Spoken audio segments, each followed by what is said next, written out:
Lavalin കേസിൽ ഏപ്രിലിൽ അന്തിമവാദം. ആദ്യവാരമോ രണ്ടാം വാരമോ അന്തിമവാദം കേൾക്കുമെന്ന് സുപ്രീംകോടതി. കോടതിയുടെ സൌകര്യമനുസരിച്ച് എപ്പോൾ വേണമെങ്കിലും കേൾക്കാമെന്ന് സിബിഐയും അറിയിച്ചു. എം ഉണ്ണികൃഷ്ണൻ ചേരുന്നു. ഉണ്ണി, എന്താണ് ഇതിൽ ഇന്ന് കോടതിയിലുണ്ടായിരിക്കുന്ന നടപടികൾ?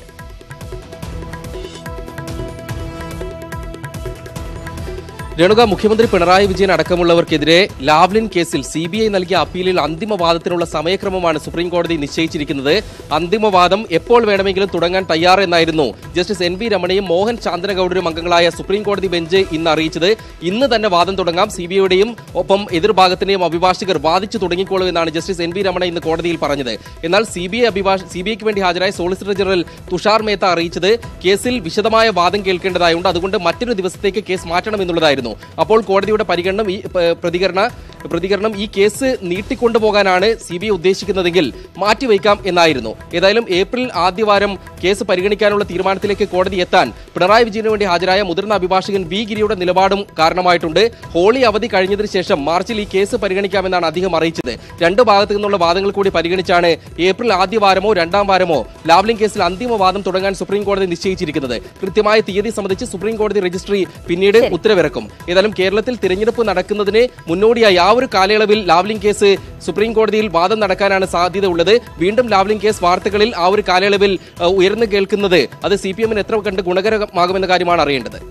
എം ഉണ്ണികൃഷ്ണനാണ് വിവരങ്ങൾ.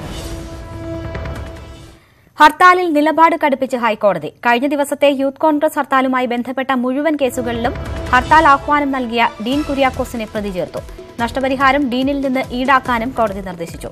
ശബരിമല വിഷയത്തിലെ ഹർത്താൽ അക്രമങ്ങളിൽ ബിജെപി ഹിന്ദു ഐക്യവേദി നേതാക്കളിൽ നിന്ന് നഷ്ടപരിഹാരം ഈടാക്കണമെന്ന് ഹൈക്കോടതി നിർദ്ദേശിച്ചു.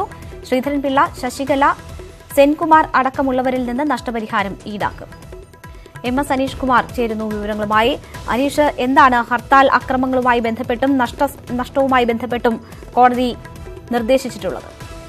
രേണുക, നേരത്തെ ഹർത്താലുമായി ബന്ധപ്പെട്ട കേസ് പരിഗണിക്കവേ മിന്നൽ ഹർത്താലുകൾ ആഹ്വാനം ചെയ്യുന്നത് നിരോധിച്ചുകൊണ്ട് കോടതി ഒരു ഉത്തരവിറക്കിയിരുന്നു. എന്നാൽ ഇത് ലംഘിച്ച് കാസർഗോഡ് യൂത്ത് കോൺഗ്രസ് പ്രവർത്തകരുടെ ഇരട്ടക്കൊലപാതകവുമായി ബന്ധപ്പെട്ട് യൂത്ത് കോൺഗ്രസ് സംസ്ഥാന പ്രസിഡന്റ് ഡീൻ കുര്യാക്കോസ് ഹർത്താലിന് ആഹ്വാനം ചെയ്തിരുന്നു. ഇതുമായി ബന്ധപ്പെട്ട് ഉത്തരവ് ലംഘിച്ച ഡീൻ കുര്യാക്കോസിനെയും UDF കാസർഗോഡ് ജില്ലാ നേതാക്കളായ MC കമറുദ്ദീൻ, ഗോവിന്ദൻ നായർ എന്നിവരെയും കോടതിയലക്ഷ്യ കേസിൽ ഇന്ന് ഹൈക്കോടതിയിലേക്ക് വിളിച്ചു വരുത്തുകയായിരുന്നു. ഇടക്കാല ഉത്തരവിനെ കുറിച്ച് തനിക്ക് കാര്യമായ അറിവില്ലായിരുന്നു എന്നാണ് ഡീൻ കുര്യാക്കോസ് പറഞ്ഞത്. എന്നാൽ താങ്കളൊരു അഭിഭാഷകനല്ലേ എന്ന ചോദ്യമാണ് കോടതിയുടെ ഭാഗത്തു നിന്നും ഉണ്ടായത്. എന്തായാലും ഹർത്താലുമായി ബന്ധപ്പെട്ട സംസ്ഥാനത്ത് രജിസ്റ്റർ ചെയ്യപ്പെട്ട മുഴുവൻ കേസുകളിലും ഡീൻ കുര്യാക്കോസിനെ പ്രതിയാക്കാൻ കോടതി നിർദ്ദേശിച്ചിട്ടുണ്ട്. കാസർഗോഡ് നേതാക്കൾ ജില്ലയിൽ രജിസ്റ്റർ ചെയ്തിട്ടുള്ള കേസുകളിലും പ്രതിയാവും. ഒപ്പം ഹർത്താലിന്റെ ഭാഗമായി ഉണ്ടായ നാശനഷ്ടങ്ങൾക്കുള്ള നഷ്ടപരിഹാരം ഡീനിൽ നിന്ന് ഈടാക്കാനും കോടതി നിർദ്ദേശിച്ചു. യൂത്ത് കോൺഗ്രസ് ഹർത്താലിൽ 189 കേസുകളാണ് സംസ്ഥാനത്ത് രജിസ്റ്റർ ചെയ്തിരിക്കുന്നത്. പ്രാഥമിക നഷ്ടം 2,60,50,000 രൂപയും KSRTCക്ക് 1,10,000 രൂപയുടെ നഷ്ടവുമാണ് ഉള്ളത്. സ്വകാര്യ വ്യക്തികൾക്കുണ്ടായ നാശനഷ്ടം വിലയിരുത്താനായി ക്ലെയിം കമ്മീഷണറെ നിയോഗിക്കാനും കോടതി ഉത്തരവിട്ടിട്ടുണ്ട്. എന്തായാലും ഇക്കാര്യത്തിൽ വിശദമായ സത്യവാങ്മൂലം 5-ാം തീയതിക്കുള്ളിൽ ഡീനും മറ്റു രണ്ടുപേരും കോടതിയിൽ നൽകണം. 6-ാം തീയതി കേസ് കോടതിയുടെ പരിഗണനയ്ക്ക് വരും. ഹർത്താലുമായി ബന്ധപ്പെട്ട് മറ്റൊരു കേസ് പരിഗണിക്കവെയാണ് ശബരിമല യുവതീ പ്രവേശന വിഷയത്തിൽ ഹർത്താൽ നടത്തിയ BJP ഹിന്ദു ഐക്യവേദി ശബരിമല കർമ്മസമിതി നേതാക്കൾക്കെതിരെ കേസെടുക്കാൻ കോടതി നിർദ്ദേശിച്ചത്. PS Sreedharan Pillai, KP Sasikala, MS Kumar, TP Senkumar എന്നിവരടക്കമുള്ള ആളുകളാവും പ്രതിയാവുക. ഇവരിൽ നിന്നും നഷ്ടപരിഹാരം ഈടാക്കണം. ശബരിമല ഹർത്താലുമായി ബന്ധപ്പെട്ട് 990 കേസുകളാണ് സംസ്ഥാനത്ത് രജിസ്റ്റർ ചെയ്തിട്ടുള്ളതെന്ന് സർക്കാർ കോടതിയെ അറിയിച്ചു. 38.52 ലക്ഷം രൂപയും പൊതുമുതലിനും സ്വകാര്യ വസ്തുക്കൾക്ക് 6.45 ലക്ഷം രൂപയുമാണ് നാശനഷ്ടം.